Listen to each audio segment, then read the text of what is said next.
Olá, olá, olá.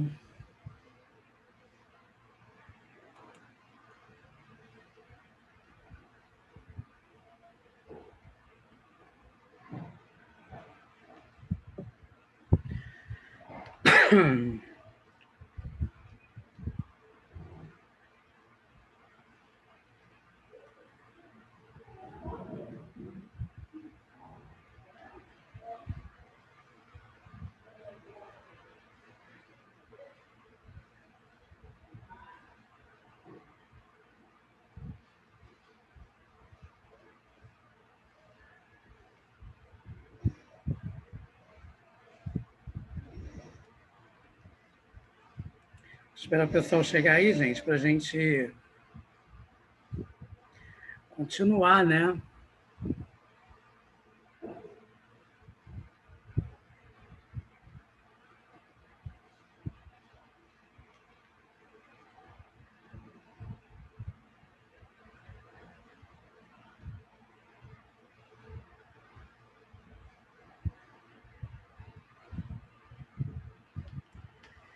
Bem, gente, então vamos pegar aqui, né? Já vamos começar, né?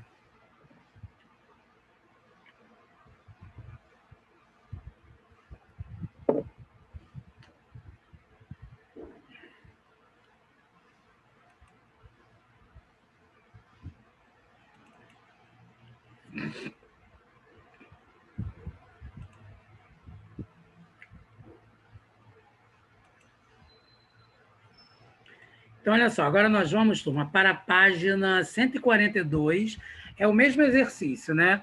Que discurso, que registro nós iremos usar em uma solenidade de formatura? Um professor faz um discurso. Número um, é indescritível minha satisfação ao ver esses jovens atingindo uma meta pela qual despenderam tantos esforços e incontáveis horas de dedicação aos estudos. Ou, número dois, estou feliz demais em ver essa moçada faturando um diploma depois de ter ralado tanto e ficado com o nariz enfiado nos livros. Tanto tempo que nem dá para dizer direito. Gente, uma formatura, um professor, ter um tipo de discurso desse é, no mínimo, deselegante, né, gente? Um professor com um discurso desse.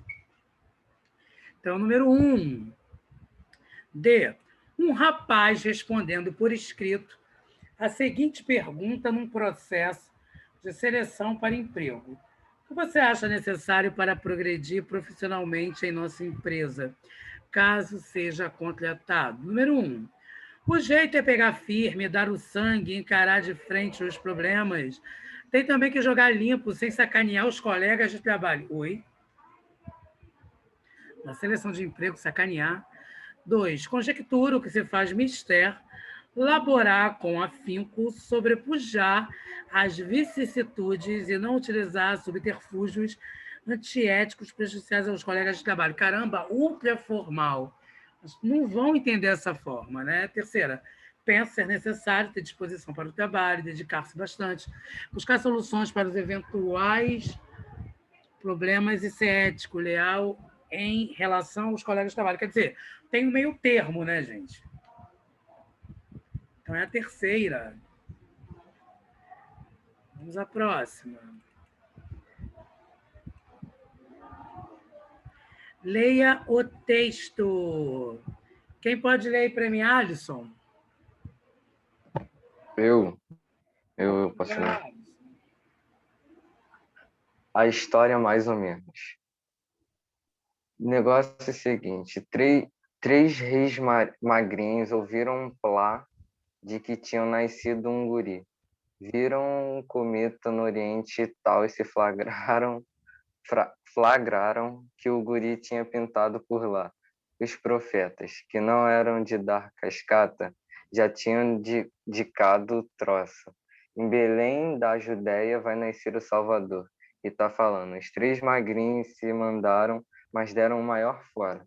Em vez de irem direto para Belém, como mandava o catálogo, resolveram dar uma incerta no velho Herodes, em Jerusalém. Para quê? Chegaram lá de boca aberta e entregaram toda a trama. Perguntaram: onde está o rei que acaba de nascer? Vimos sua estrela no Oriente e viemos adorá-lo. Quer dizer, pegou mal, muito mal. O velho Herodes, que era um oligão, ficou grilado. Que rei, que rei era aquele? Ele, ele é que era o dono da praça, mas comeu em boca e disse: Joia, onde é que esse guri vai se apresentar? Em que canal? Quem é o empresário? Tem baixo elétrico? Quero saber tudo. Os magrinhos disseram que iam flagrar o guri na volta, dicavam tudo para a coroa. Obrigado. No caso aí, o ligão, né, significa o que? Xingamento para alguma pessoa que não presta atenção, um desastrado, né? Inábil, de acordo com o dicionário, né? Então, vamos lá, turma. Na crônica de Veríssimo, a estratégia para gerar o efeito de humor decorre do contraste entre o tema abordado e a linguagem utilizada. A letra E.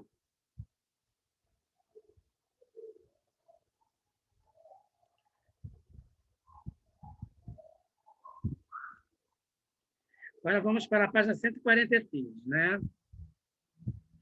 Em um texto, embora geralmente predomine uma das funções da linguagem, o mais comum é que diferentes funções sejam combinadas entre si, buscando-se com isso dar maior expressividade à mensagem. Leia, por exemplo, este texto. Fogo na mata, proteja o meio ambiente, evite as queimadas. Nele combinam-se três funções de linguagem. Indique em que parte do texto cada uma delas ocorre. Nomeie-as e justifique sua resposta. Então, gente, fogo na mata, função referencial, né? E função poética, proteja o meio ambiente, evite queimadas. Fogo na mata, mata. Então, aqui no caso, está sendo poética. E a função apelativa? Proteja o meio ambiente, evite as queimadas. Ok? Então, eu tenho a função referencial pela questão de informar, eu tenho a função poética por construir, eu fazer um jogo com as palavras, né? No caso, fogo na mata, mata, o mata, que seria a floresta, teria também o mata, que é o verbo. Então, um jogo de palavras, eu estou dando um conselho, uma espécie de aconselhamento. Então, aqui no caso, estou tendo a função referencial, que é a função informativa. 4. Uma campanha publicitária institucional do IBAMA destinada a combater os maus tratos a animais fez uso de cartazes como o reproduzido ao lado, no qual se combinam... Só um minuto, gente.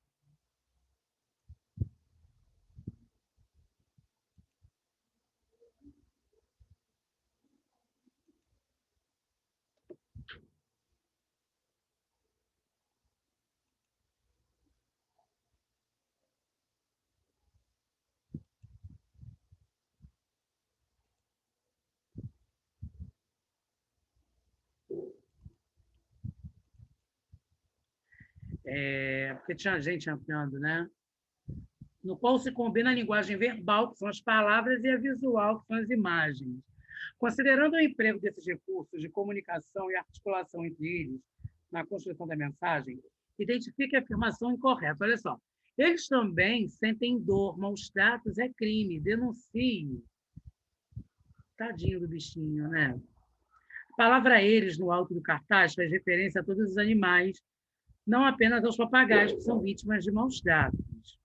B. A diferença na cor e na tipologia formato do tamanho da letra, formato e tamanho da letra da palavra crime no alto do cartaz constitui um recurso eficiente para enfatizar no contexto o significado dessa palavra. Nesse texto, a linguagem verbal é empregada em duas de suas funções: a função referencial, que se caracteriza por apresentar informações, e a função apelativa, né, por meio da qual o leitor é incentivado a participar da campanha contra os maus tratos aos animais. A imagem impactante do papagaio com as perninhas mutiladas intensifica a força expressiva da mensagem, ampliando a possibilidade de engajamento do leitor na campanha. E por último, predomina no cartaz a função emotiva da linguagem, uma vez por meio da imagem do papagaio, com as perninhas mutiladas, procura se sensibilizar e emocionar o leitor. Forte, né, gente? Então, a letra E. Tadinho do bicho, né? O passarinho tá o papagaio está mutilado.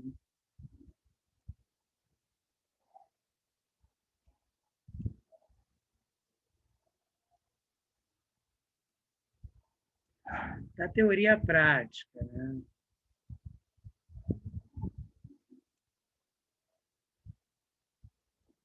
Então, vamos lá, gente. Vamos para a página 145.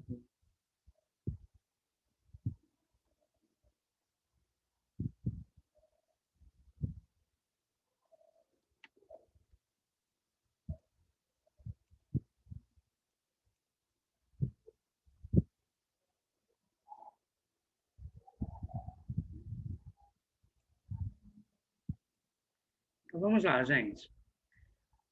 Página 145, né? Os textos a seguir são de autoria de 3 intelectuais brasileiros. Um deles viveu no século XIX, os outros 2 no século passado.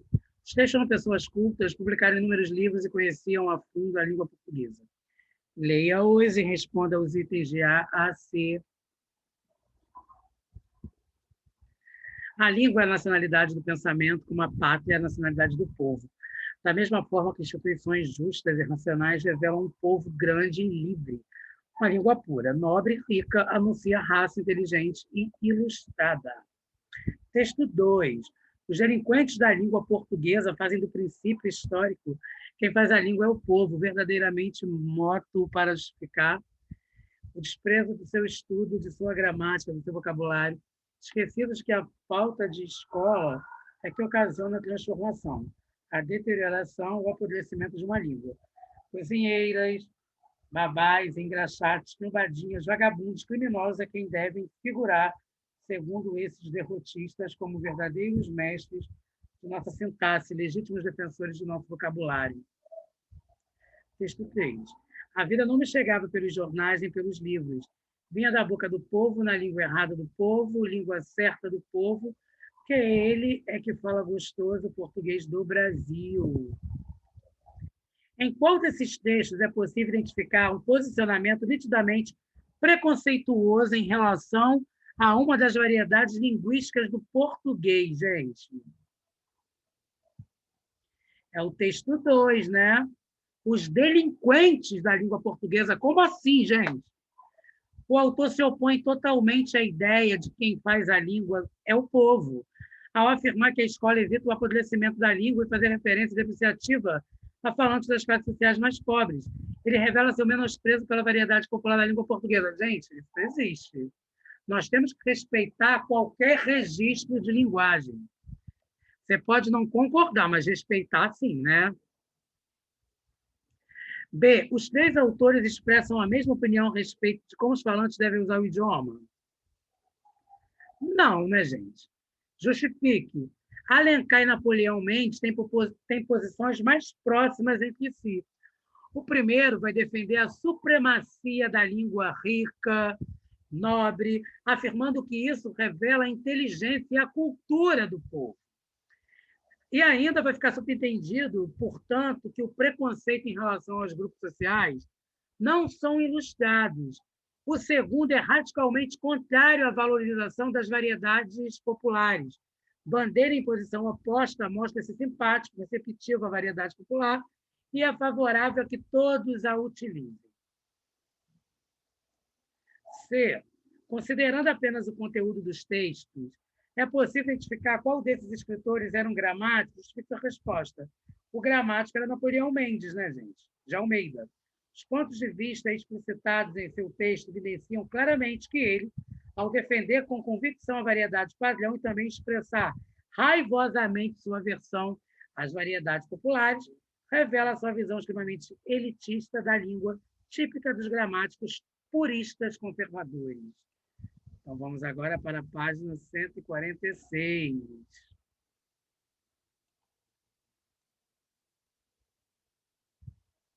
Ô, Melo, você pode ler para mim o texto 2, por favor?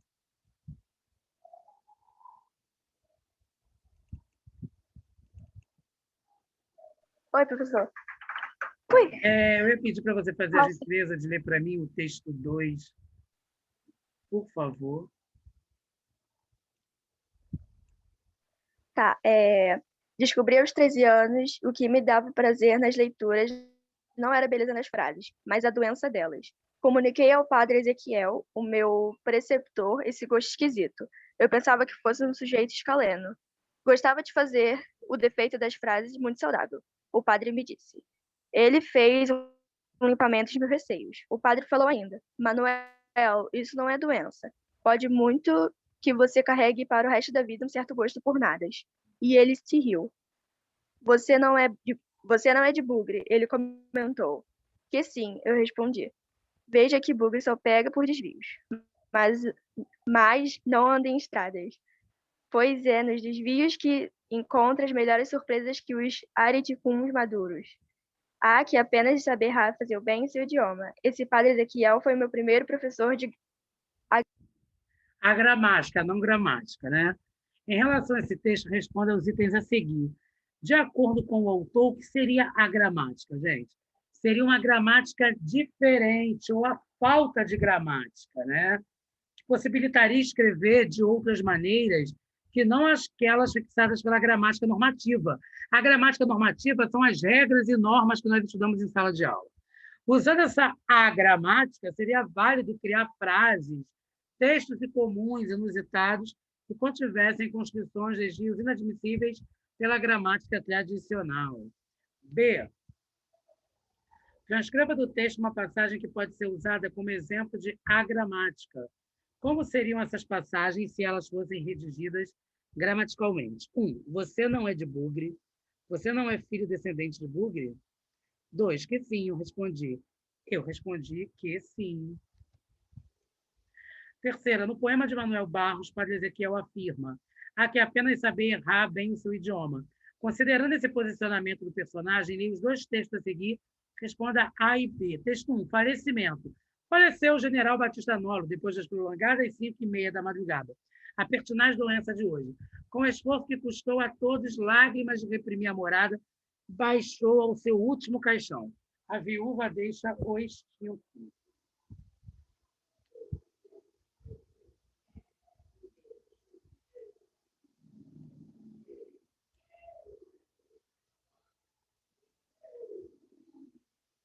Texto 2. Fumar prejudica o cérebro.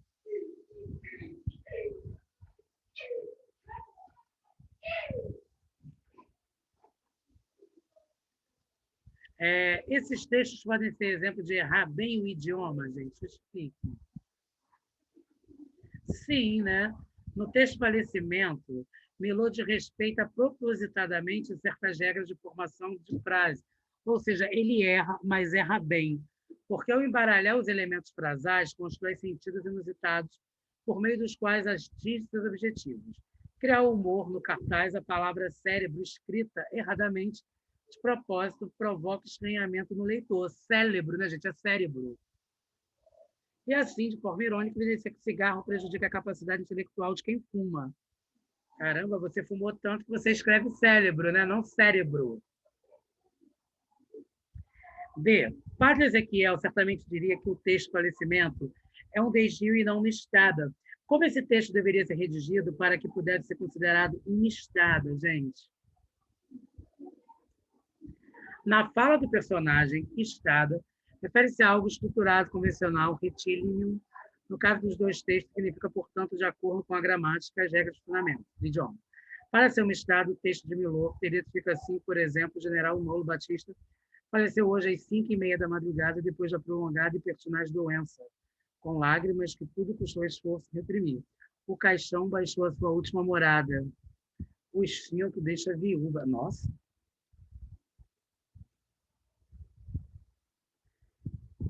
Leia estes dois trechos de textos. Só um minuto, gente. Só um minutinho aqui, tá?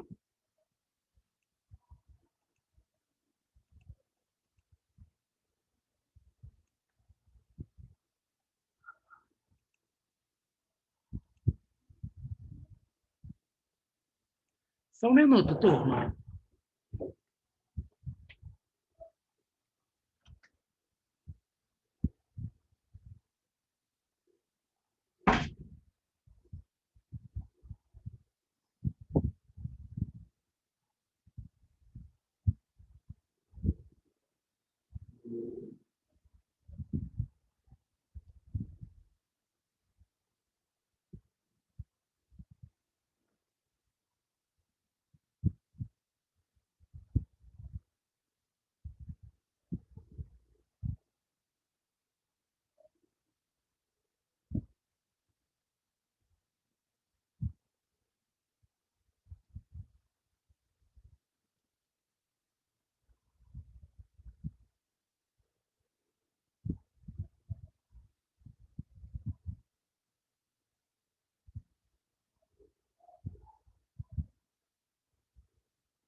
Ó, eu tô aqui, não, ó, aqui.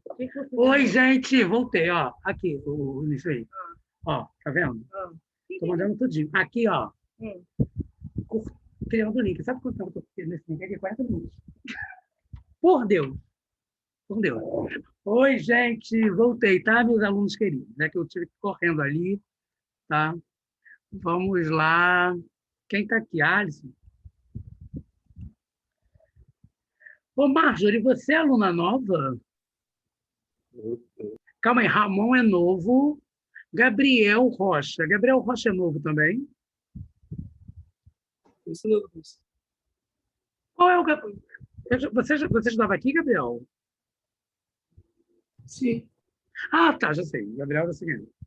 Agora, a Marjorie. Marjorie é aluna nova, gente? Não lembro de Ô, Marjorie. professor, a gente não sabe porque essa pessoa entra em todas as aulas e ninguém sabe quem. Quem é Marjorie? Mas, tipo, eu sei que tá entrando Será que é em uma todas as espiã? aulas. Isso eu sei. Será que é a Sara do Big Brother? Tá, olha só.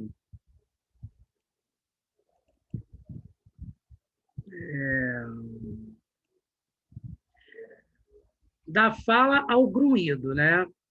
Outro dia eu ouvi um professor de português afirmar que em matéria de idioma não existe certo nem errado, ou seja, tudo está certo. Tanto faz dizer nós vamos como nós vai. Ouço isso e penso, que sujeito bacana, tão modesto, que é capaz de sugerir que seu saber nada vale. Mas logo me indago, será que ele pensa isso mesmo ou está posando de bacana, de avançadinho? A conclusão inevitável é que o professor deveria mudar de profissão, porque se acredita que as regras não valem, não há o que ensinar. Nossa! Mas esse vale tudo é só o campo de idioma, não se adota nos demais campos de conhecimento. Não vejo um professor de medicina afirmando que a tuberculose não é uma doença, mas um modo diferente de saúde, que o melhor para o pulmão, nós sabemos. É verdade que ninguém morre por falar errado, mas certamente dizendo nós vai e desconhecendo as normas da língua, nunca entrará para a universidade, comentou o nosso professor. Nossa, que preconceito. Texto 2. Existem sempre várias formas de falar uma mesma língua, e, portanto, várias normas que correspondem aos diferentes usos. Martinet distingue a norma descritiva da prescritiva, de um ponto de vista descritivo, o ponto de vista do linguista. Diferentes normas de realização de uma mesma língua necessariamente coexistem. O falar dos camponeses e dos políticos não seguem as mesmas normas. A norma dos puristas ou dos gramáticos constitui-se apenas de uma delas. A norma prescritiva escolhe, entre todos os usos de uma língua, aqueles que são reputados como os corretos, o bom uso. No texto 1, que relação é possível estabelecer entre o título do texto e o posicionamento irônico do autor a respeito do que é certo ou errado no idioma, gente? Existe isso, gente, o que é certo ou errado? Então, vamos lá, as expressões coloquiais, né? 50 anos de escrevinhação nas costas, muita gente para... Desculpem, não é isso não. Ele dá a entender que, se não forem respeitadas as regras do certo e errado, as pessoas deixaram de falar e passando a emitir sons desarticulados, como se fossem gruídos, como os porcos. Gente, existem situações e situações. Existem situações que você pode usar o discurso coloquial, como outras não existem. Como é que você vai se dirigir ao seu líder religioso? Pensa comigo, Alisson, falando gíria e discurso informal. Claro que não, gente. Você não vai chegar a uma igreja falando palavrão. Você não vai chegar a um templo religioso gritando, feito um desequilibrado. Isso não existe. Vamos à próxima. As formas nós vamos e nós vai coexistem no idioma, ou seja, ambas são usadas por falantes da língua portuguesa, considerando tal fato. Responda. O professor, a que o autor do texto 1 se refere, estava mesmo posando de bacana, de avançadinho, gente? Vocês acham isso? O autor... Não, gente. O autor... Não, calma aí. Não. Certamente o professor estava se referindo às possibilidades do uso das duas formas de expressão. É isso que nós estamos falando. Existem as duas formas de falar. Só que existem situações diferentes, existem contextos diferentes. E nós, que somos falantes da língua, temos que perceber isso. Alisson, Ana Clara, nós temos que ser poliglotas na própria língua, entendeu, Ramon? Nós temos que transitar nos níveis de registros. Ora, nós temos que usar formalidade e ora, nós temos que usar informalidade. É assim. É assim que nós devemos usar e falar o português.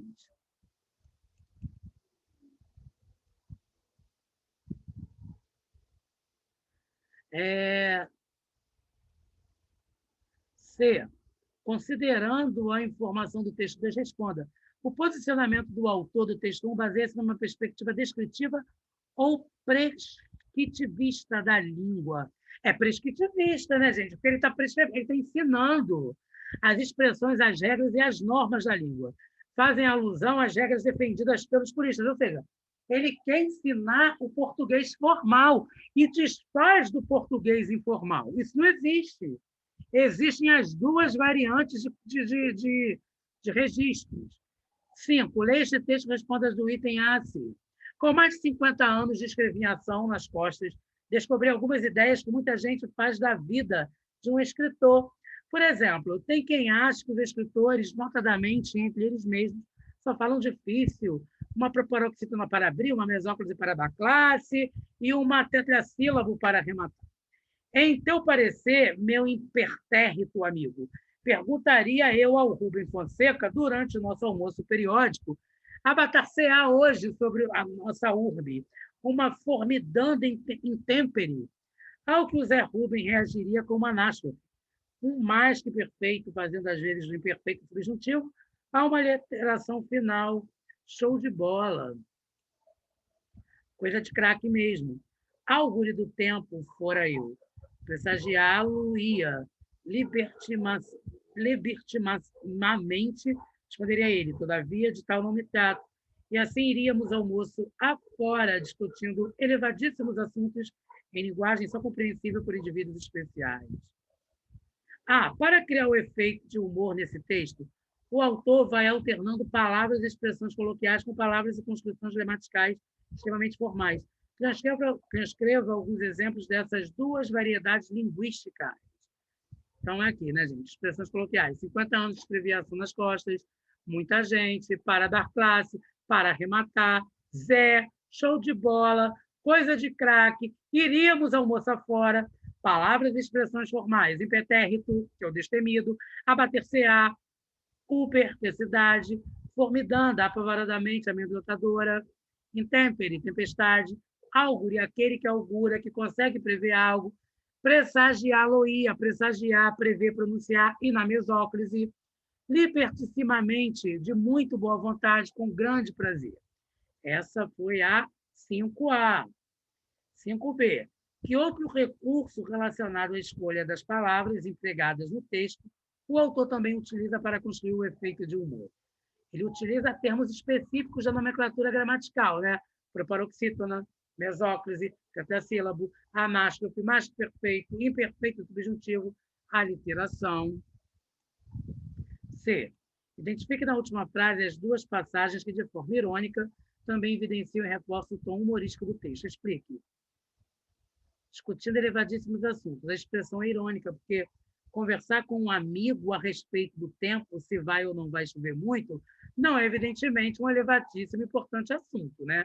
E sim um assunto banal, corriqueiro, sem qualquer importância. Tem que falar de chuva com seu amigo é corriqueiro, né? É banal.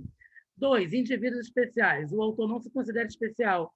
Ele usa essa palavra para, em tom de brincadeira, caracterizar-se tal como o imaginam as pessoas que acham que os escritores não falam difícil.